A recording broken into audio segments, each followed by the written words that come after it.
លើ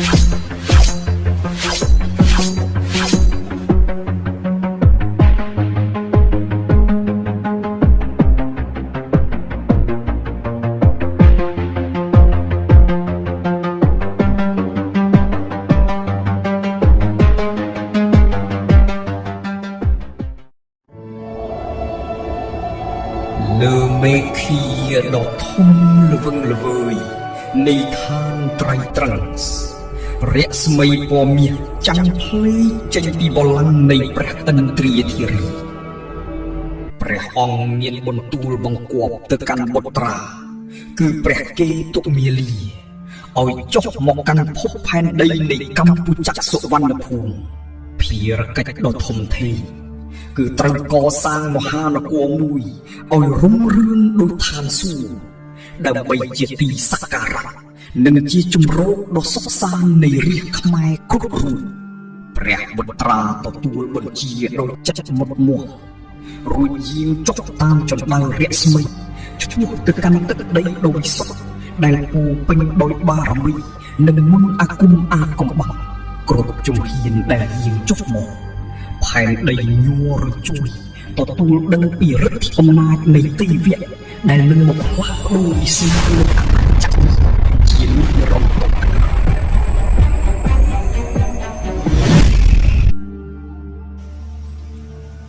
នៅកណ្ដាលព្រៃជ្រៅនៃភ្នំដ៏ធំដែលពពកបាំងចិត្តព្រះកេតុមាលីបានជួបនឹងស្ថាបត្យករទឹកគឺព្រះពិស្ណុកាលោកគ្រូជាអ្នកប្រាជ្ញដែលមានញាណទឹកអាចឆ្លាក់ថ្មឲ្យមានជីវិតនិងដឹងពីអាថ៌កំបាំងនៃចក្រវាឡអ្នកទាំងពីរបានរួមចិត្តរួមថ្លើមរៀបចំគ្រោងប្លង់នៃមហានគរតាមលំនាំប្រាសាទវេជ្ជយុទ្ធដែលស្ថិតនៅឯឋានសុគី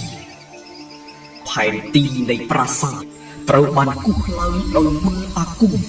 បញ្ចេញពន្លឺចាំងពេញព្រៃព្រឹក្សាហាក់បីដូចជាតារានៅលើមេឃធ្លាក់មកដីការសហការគ្នា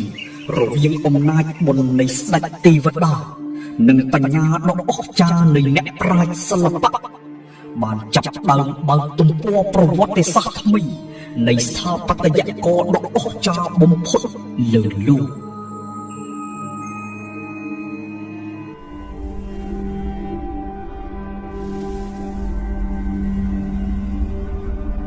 ព្រះពិស្ណុកាលើព្រះហស្ថសូត្រមន្តអាគមសូររំពងពេញភ្នំគូលែនធ្វើឲ្យថ្មភ្នំជាក់រាប់ពាន់ដុំរញ្ជួយយ៉ាងខ្លាំងថ្មទាំងនោះស្រាប់តែហោះឡើងលើអាកាសដូចបក្សីហោះកាត់វាលស្រែនិងទន្លេឆ្ពោះទៅកាន់ទីតាំងមហានគរដោយគ្មានអ្នកសែងវាគឺជាអភិនិហារដ៏អស្ចារ្យដែលមិនធ្លាប់មានមនុស្សមនីសម្លឹងមើលទៅមីដោយការងឿងឆ្ងល់និងគោរពកោតខ្លាចក្នុងចិត្តថ្មនីមួយហោះទៅតម្រៀបគ្នាយ៉ាងត្រឹមត្រូវតាមក្បួនខ្នាតដែលបានកំណត់ទុកដោយគ្មានចន្លោះវល់តែសោះថាមពលនៃមន្តវិជ្ជាបានបង្វែរធម្មជាតិឲ្យបំរើដោយមហិច្ឆតានៃការសាងសង់ដើម្បីលើកតម្កើងបារមីនៃស្ដេចនិងសាសនាឲ្យខ្ពស់ប្រដៅលើពុទ្ធោ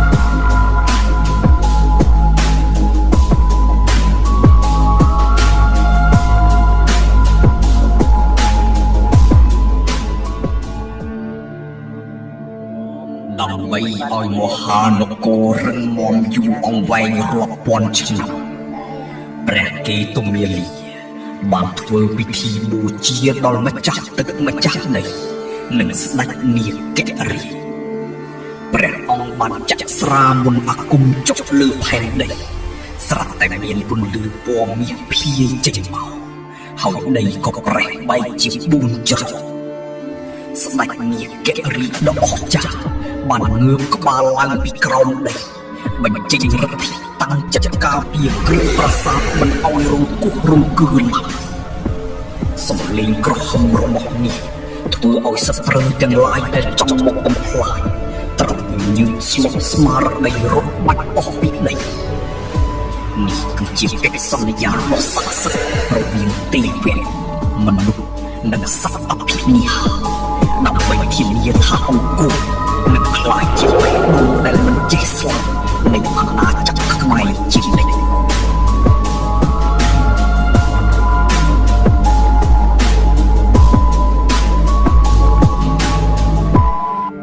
ព្រះពិស្ណុកាកាន់ដបដៃទឹកឆ្លាក់រូបស្រីរបាំអប្សរារាប់ពាន់នៅលើជញ្ជាំងថ្មដុះស្លែយ៉ាងផ្ចិតផ្ចង់បំផុតលោកបានផ្លុំមុនអាគមជប់វិញ្ញាណចូលទៅក្នុងថ្មធ្វើឲ្យរូបអប្សរាទាំងនោះហាក់ដូចជាមានដង្ហើមនិងញញឹមដាក់អ្នកមើលភ្នែករបស់ពួកនាងរំកិលតាមសម្លឹងមើលការវិវត្តនៃមហានគរ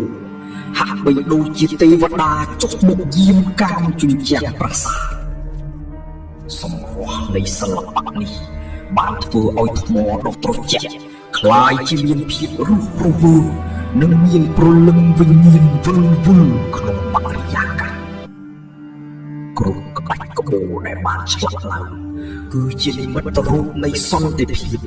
និងការដឹងគុណដល់ពួកទេពធីតាដែលបានប្រទានពរជ័យដល់ទឹកដីដ៏ត្រកាលនេះ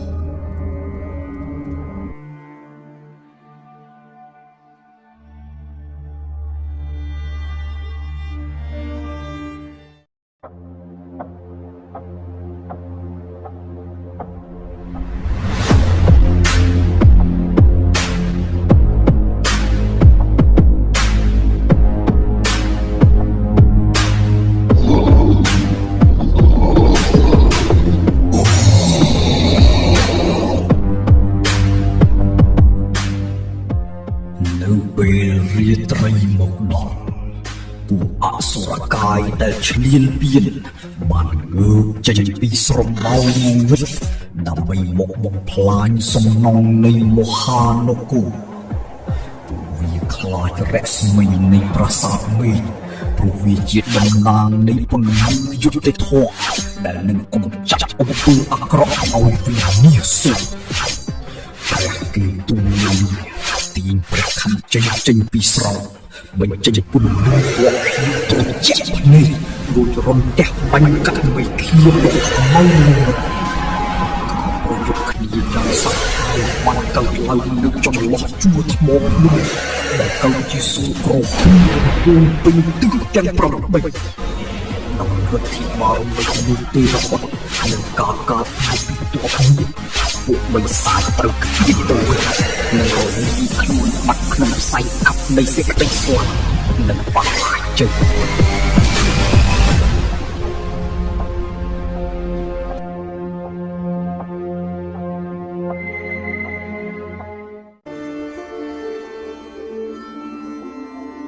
ដើម្បីការពារនគរពីគ្រោះភ័យទាំងឡាយ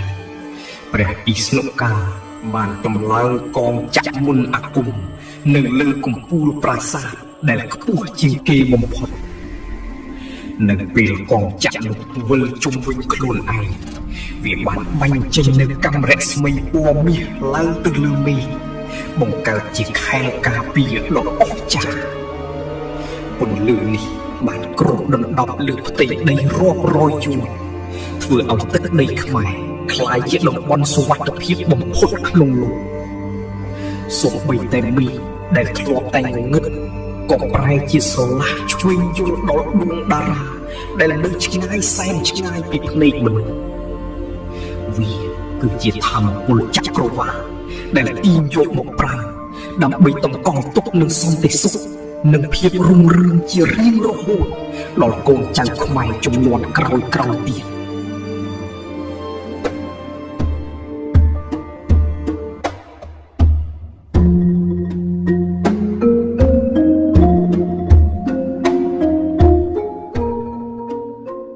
ព្រះកេតុមាលា យាងទៅកាន់ទិសខាងកើតនៃប្រាសាទរួចប្រើដំបងទឹកគោះជារង្វង់ធំលើដីខ្សាច់ដ៏ស្ងួតហែងមួយរំពេចនោះទឹកដែលថ្លាដូចកែវបានជោកចេញពីដីបំពេញផ្ទៃអាងយ៉ាងរហ័ស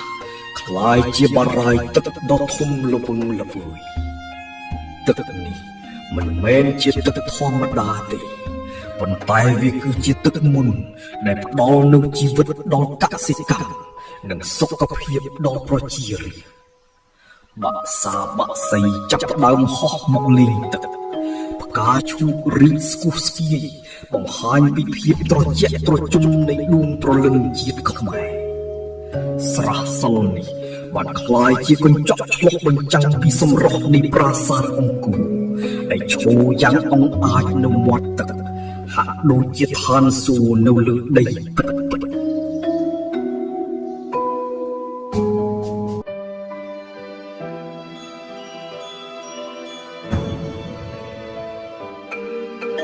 នៅពេលសំណង់ត្រូវបានបញ្ចប់ជាស្ថាពរព្រះឥន្ទ្រាធិរាជបានយាងចុះមកអភិសេកមហានគរនេះដោយផ្ទាល់ព្រះអង្គទេវតារាប់ម៉ឺនអង្គបានហោះហើរលើអាកាសបាចផ្កាទឹក5ពណ៌ចុះមកលើដំបូលប្រាសាទដែលស្រោបដោយមាសចែងចាំង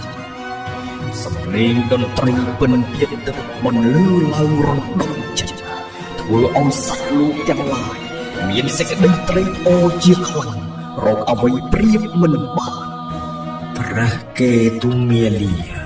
ឡើងគ្រងរាជ្យជាស្ដេចនៃមហានគរអង្គរក្រោមការប្រសិទ្ធពរជ័យពីសំណាក់ព្រះបិតានិងទេវៈទាំងឡាយចាប់ពីពេលនេះតទៅអង្គរនឹងក្លាយជាមជ្ឈមណ្ឌលនៃចក្រវាឡដែលផ្សារភ្ជាប់រវាងពិភពមនុស្សនិងពិភពទេវៈឲ្យមកនៅជាមួយគ្នា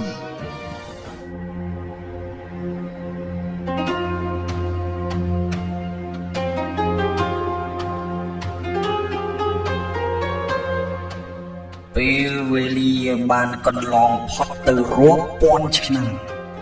ប៉ុន្តែមហានគរអង្គរ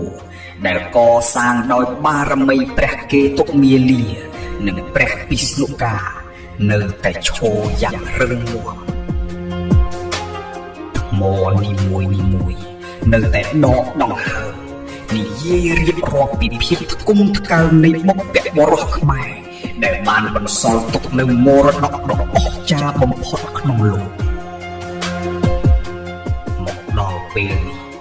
រស្មីនៃអង្គរនៅតែភ្លឺចែងចាំងក្នុងដួងចិត្តកូនខ្មែរគ្រប់រូបជំរុញឲ្យមានកម្លាំងចិត្តកសាងជាតិឲ្យរុងរឿងឡើងវិញភាពអាចកំបាំងនិងស្ថាបត្យកម្មដែលរួមបញ្ចូលគ្នាបានធ្វើឲ្យអង្គរក្លាយជាអច្ឆរិយៈដែលគ្មានថ្ងៃរលាយសូន្យឡើយពីផែនដីចូលរួមថែរក្សា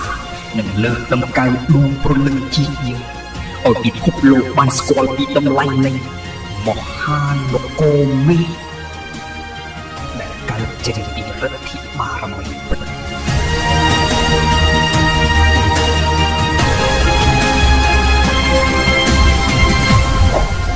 អរគុណសម្រាប់ការទស្សនានិងគាំទ្រស្នាដៃ